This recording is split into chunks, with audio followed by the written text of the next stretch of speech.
इतिहास रचकर दिखाया है। श्रीमती सोनिया गांधी जी के नेतृत्व में, राहुल गांधी जी के नेतृत्व में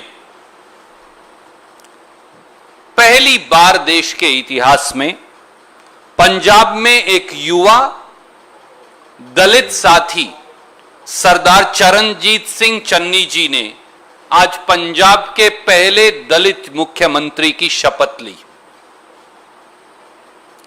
कांग्रेस का गरीब साधारण कार्यकर्ता, पंजाब और देश का हर गरीब साथी, हर कार्यकर्ता आज अपने आप को गौरवान्वित और ताकतवर महसूस कर रहा है।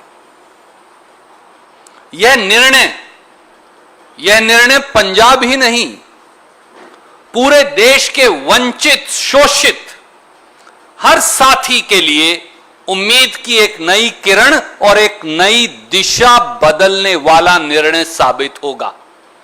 श्री राहुल गांधी जी सदैव कहते आए हैं कि कांग्रेस के दरवाजे वो गरीब से गरीब, वंचित से वंचित, शोषित से शोषित साथी को ताकत देकर खोलना चाहते हैं। तो साथियों, उस ताकत का सबसे बड़ा सबूत आज पंजाब के पहले दलित मुख्यमंत्री, युवा मुख्यमंत्री सरदार चरणजीत सिंह चन्नी जी की शक्ल में कांग्रेस पार्टी ने दिए। हमें मालूम है कि भारतीय जनता पार्टी सहित अनेक साथियों को पीड़ा हो रही है, पर यह भी एक कटु सत्य है कि कांग्रेस और दूसरे दलों का फर्क अब साफ हो गया है। हिंदुस्तान में सरदार चरणजीत सिंह चन्नी अब अकेले दलित मुख्यमंत्री हैं किसी भी प्रांत के। 12 के करीब या शायद उससे भी अधिक राज्यों में भाजपा का शासन है। चरणजीत सिंह चन्नी जी को लेकर तो आलोचना करते हैं। भारतीय जनता पार्टी के पेट में दर्द है, कभी किसी बात को लेकर, कभी छीटा कशी करके वो चरणजीत सिंह चन्नी और दलितों का अपमान करने की कोशिश और साजिश कर रहे हैं। पर ये तो बता दें मोदी जी, दलितों के नाम पर वोट तो मांगते हैं, पर क्या आपने हिंदुस्तान में किसी दलित को मुख्यमंत्री बनाया भाजपा शासित प्रदेश का? कांग्रेस पार्टी ने चाहे देश के राष्ट्रपति बनाने की बात हो, चाहे विधानसभा का स्पीकर बनाने की बात हो, चाहे देश का पहला गृह मंत्री बनाने की बात हो, कांग्रेस पार्टी ने हमेशा वंचित और शोषित वर्गों को अनेकों बार, अनेकों प्रांतों में, देश में अनेकों बार पहल करके स्थान दिया है। और यह भी एक नई शुरुआत है। इसलिए आज भारतीय राष्ट्रीय कांग्रेस के मंच से मैं ये भी कहना चाहूंगा कि वो सारे साथी, वो सारे राजनीतिक दल, वो अकाली दल बादल हो, वो आम आदमी पार्टी हो, वो भारतीय जनता पार्टी हो, जिनके पेट में दर्द हो रहा है क्योंकि एक गरीब का बेटा मेहनत और मजदूरी कर रोटी कमाने से लेकर पंजाब के मुख्यमंत्री बनने का सफर तय करने वाले गरीब का एक बेटा अगर आज एक शिरोमणि स्थान पर है, भारतीय राष्ट्रीय कांग्रेस का मुख्यमंत्री है, तो आपको दर्द नहीं होना चाहिए, आपको गरीब का हमदर्द बन उसका स्वागत करना चाहिए। यही इस देश के प्रजातंत्र की खूबसूरती है। और पंजाब के मुख्यमंत्री और दोनों मुख्यमंत्रियों को, पंजाब के बहादुर विधायकों को मैं मुबारकबाद भी दूंगा, क्योंकि मुख्यमंत्री बनते ही पहला निर्णय जो हमारे मुख्यमंत्री और कांग्रेस की सरकार ने किया है वो है किसान, दलित और पिछड़ों के पानी, सीवरेज और बिजली के बिलों की माफी का। गांव हो या शहर, 200 यूनिट तक पंजाब में कैप्टन अमरिंदर सिंह जी की अगुवाई में हमने बिजली का बिल माफ कर रखा है। परंतु सीवरेज और पानी का बिल 150-200 गज के प्लॉट्स वाले हमारे गरीब साधारण आम जनमानस, दलित पिछड़ों को अभी भी बहुत भारी पड़ता था। आज कांग्रेस की सरकार ने वो माफ कर दिया। गांव के अंदर भी जो पानी के बिल हमारे गरीब साथियों को 150 से 200 रुपया प्रति माह के आते थे, वो भी हमारे गरीब साथी ने बनते ही माफ कर दिए। मंत्रिमंडल की बैठक अभी चलेगी और कई ऐतिहासिक निर्णय होंगे, पर यह एक आईना है कि हमारी प्राथमिकता क्या है। आप किसी भी जाति से हो, कांग्रेस पार्टी की सरकार, अगर आप साधन में कहीं कमी है परिवार को, तो हम आपके परिवार का हिस्सा बनकर सोनिया गांधी जी, राहुल गांधी जी, चरणजीत सिंह चन्नी जी, कांग्रेस की सरकार आपके साथ खड़ी होगी। यह हमारा स्पष्ट संदेश है। और इस मौके पर मैं हमारे पूर्व मुख्यमंत्री कैप्टन अमरिंदर सिंह जी, जो हमारे बुजुर्ग हैं, अगर उनकी चर्चा ना करूं तो मेरी बात संपूर्ण नहीं हो पाएगी। कैप्टन अमरिंदर सिंह जी की अगुवाई में कांग्रेस पार्टी ने बेहतरीन काम किया और मुझे यह विश्वास है, कभी कभी परिवार में छोटे मोटे मतभेद हो जाते हैं, पर मुझे यह विश्वास है कि वो अपनी परिपक्वता का परिचय देंगे और उनका आशीर्वाद जो उन्होंने चरणजीत चन्नी को कल दिया है, उनका आशीर्वाद कांग्रेस की सरकार पर और समर्थन इसी प्रकार से बना रहेगा। You want me to briefly say it in English? I can. Friends, Indian National Congress carved out a new chapter in India's history, and that of Punjab by today swearing in the first Dalit Chief Minister of Punjab in shape of Sardar Charanjit Singh Channi. It's a matter of great pride for every young and old Congress worker, for every poor and disadvantaged and Dalit of this country, that this singular decision will fortify social justice foundations in this country. It will open new doors of empowerment for our Dalit brothers and sisters, for our backward brothers and sisters, for our disadvantaged sections of our populace. It has proved what Shri Rahul Gandhi always said, that he believes that the doors of echelons of power need to be opened for the poorest of the poor, and they must lead us from the front and not be bystanders in the gallery. And that is what the Congress party has today proved. A person who has risen from the most humble ranks, did manual labor proudly with his father, has today become the Chief Minister of Punjab, coming from the Dalit community. This proves that Congress party has space for everyone, whoever you are, wherever you come from, and whatever disadvantaged sections that anybody may come from, the doors will always be open. I also want to say now that the new Congress Chief Minister and his two Deputy Chief Ministers have already sat down to taking historical decisions. Congress party government has already waived electricity bills in the cities of Punjab, domestic electricity bills up to 200 units. But the sewage and drinking water bills were still being charged. For those living in small houses, the poor, the backwards, the Dalits, the disadvantaged, 150 to 200 square yards. Our Chief Minister has announced, and I think the Cabinet will take a formal decision, that there will be a waiver of these bills and government will bear that burden, whether it's sewerage or drinking water. Similarly, in the villages of Punjab, the water bills have been waived by our Chief Minister. Electricity bills have already been waived by the Congress government. Our government will take historical decision to ensure that social justice, equality and equanimity between all classes of people is restored totally. I will be failing in my duty if I don't thank outgoing Chief Minister and our elder Captain Amrinder Singh Ji, who ably led the Congress government.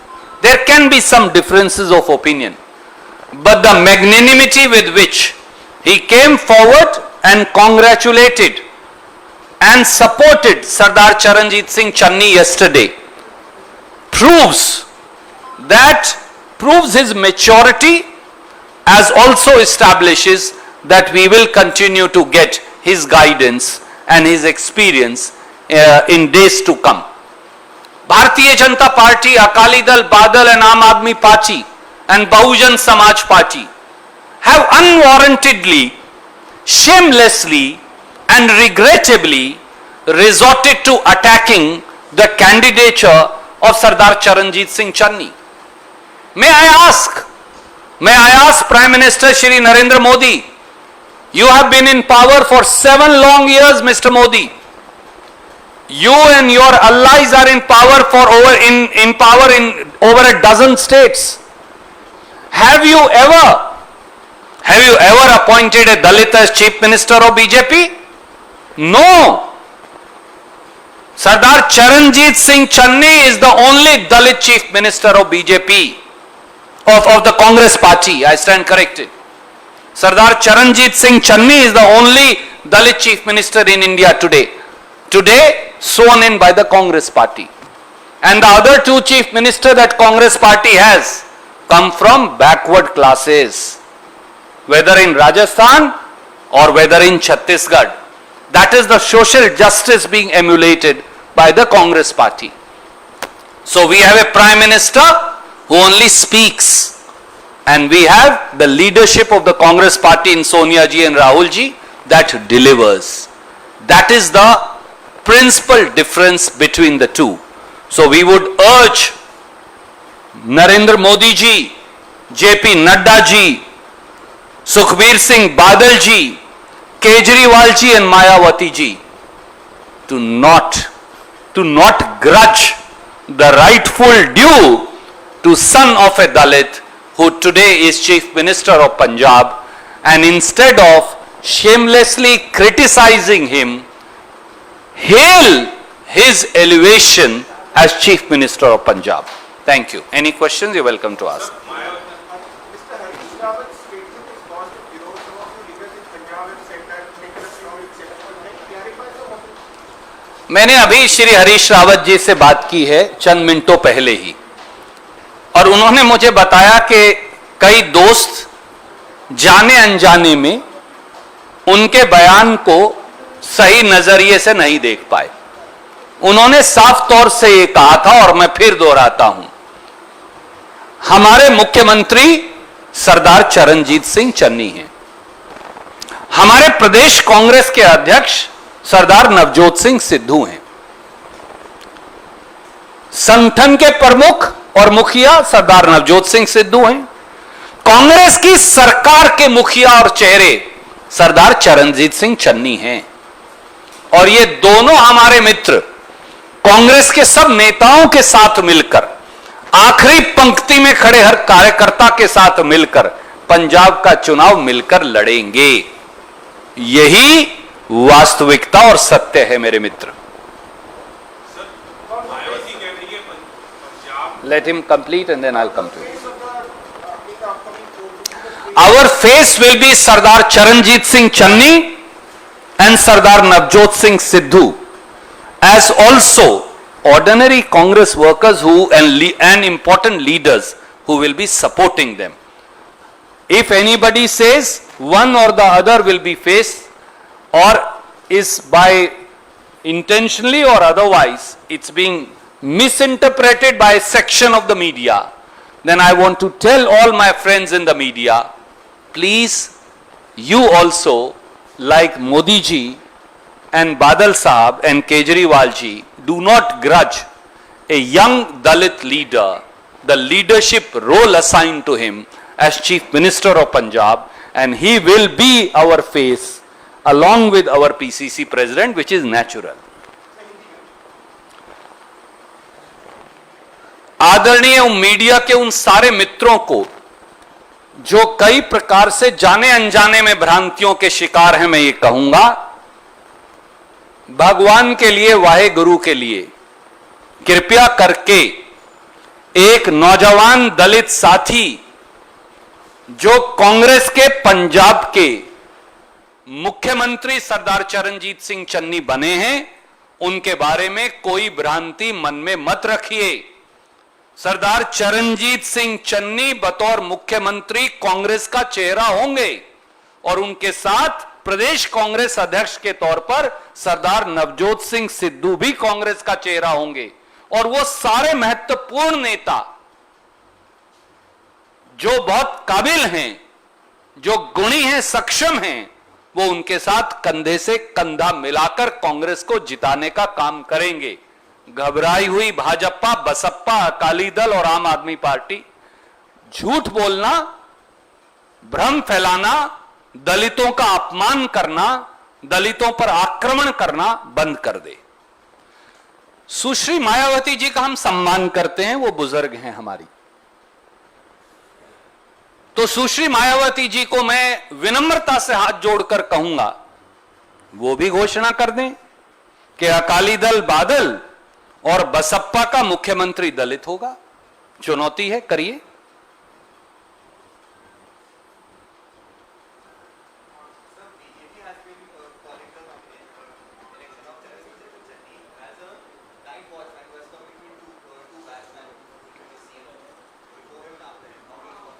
आदरणीय साथी, Bharatiya Janata party इस देश के गरीबों का मजाक उड़ा रही है। वो अमित मालवीय हो, वो भाजपा के दूसरे नेता हो, उनको शर्म आनी चाहिए, चुल्लू भर पानी में डूबकर मर जाना चाहिए। इस देश के दलितों, गरीबों पर आक्रमण करना, ऊना से हाथरस तक उनका आरक्षण छीनना, उनके संरक्षण के कानून को खत्म करना, और अब उनके एक नौजवान बेटा, अगर एक दलित का बेटा पंजाब का मुख्यमंत्री नहीं बन सकता? अगर भाजपा ने नहीं बनाया तो कांग्रेस ने तो करके दिखाया, उस पर भी आप मजाक उड़ाते हैं। जेपी नड्डा साहब, आदरणीय नरेंद्र मोदी जी, आज इस मंच से मैं कहता हूं, दलितों, गरीबों और पिछड़ों का मजाक उड़ाना बंद करिए, वरना आप वो दिन दूर नहीं जब सत्ता आपके पांव तले खिसक जाएगी। Yes ma'am.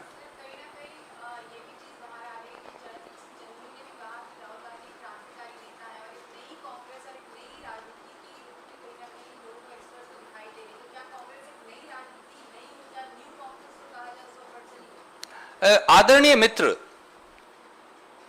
राजनीति में बदलाव स्वाभाविक है और यह एक निरंतर चलने वाली प्रक्रिया है। कांग्रेस अध्यक्षा सोनिया जी ने, राहुल जी ने अनेकों बार कहा है, हम तजर्बे का सम्मान करते हैं। राहुल गांधी जी का यह मानना रहा है और उन्होंने सार्वजनिक तौर से कहा है कि तजर्बा और तरुणाई दोनों का मिश्रण ही कांग्रेस का रास्ता है। महात्मा गांधी जी के समय में सरदार पटेल और पंडित नेहरू थे, सुभाष चंद्र बोस थे, डॉक्टर राजेंद्र प्रसाद थे, और उसके बाद आप देखते आइए, कांग्रेस ने कभी अपने बुजुर्गों को या उन लोगों को जिन्होंने, जैसे मोदी जी को बनाया किसने, मुरली मनोहर जोशी जी और एडवाणी साहब ने, कोप भवन में जबरन नहीं भेजा। बुजुर्गों की जगह है, उनका तजर्बा है, उनका मार्गदर्शन है और रहेगा, पर नई पीढ़ी को मौका देना चाहिए और देना पड़ेगा। इसलिए कांग्रेस तजर्बे और तरुणाई के रास्ते पर चल रही है। Yes sir.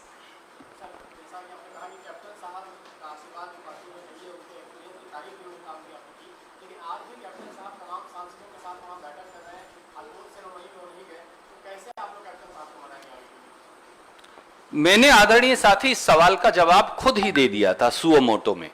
कभी कभी वैचारिक मतभेद नहीं, थोड़ा थोड़ा मतभेद हो जाता है, परंतु उसका मतलब यह नहीं। कैप्टन अमरिंदर सिंह जी को मान और सम्मान कांग्रेस पार्टी ने लगातार दिया। 2 बार प्रदेश कांग्रेस कमेटी का अध्यक्ष उनको बनाया। 10 साल तक, 9 साल 9 या 10 महीने तक वो प्रदेश के कांग्रेस के मुख्यमंत्री रहे। कांग्रेस पार्टी ने हमेशा उनकी राय ली है, उनका सम्मान किया है, और वो बहुत एक परिपक्व नेता हैं। व्यक्तिगत तौर से मैं तो उनका बहुत सम्मान करता हूं और पार्टी भी करती है। राहुल जी, सोनिया जी ने हमेशा उनकी राय ली है, परंतु समय का बदलाव है और बदलते समय में एक और पीढ़ी के एक और साथी को मौका देना स्वाभाविक है। और खुद कप्तान साहब ने आगे बढ़कर उनकी तारीफ की है, उनको मुबारकबाद दी है। मैंने सिर्फ यह कहा है कि उनकी परिपक्वता और तजर्बा हमें मिलता रहेगा, ऐसी मुझे उम्मीद है।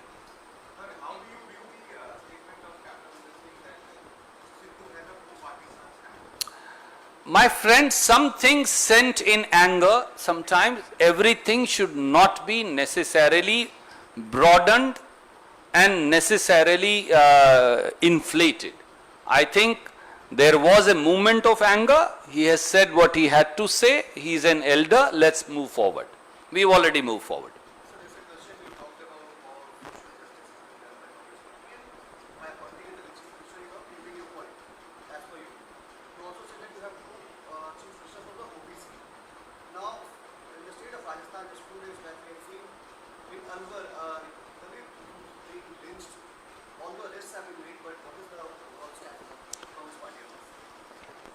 My friend, if you look at the record released by National Crimes Record Bureau, the picture will be clear before you.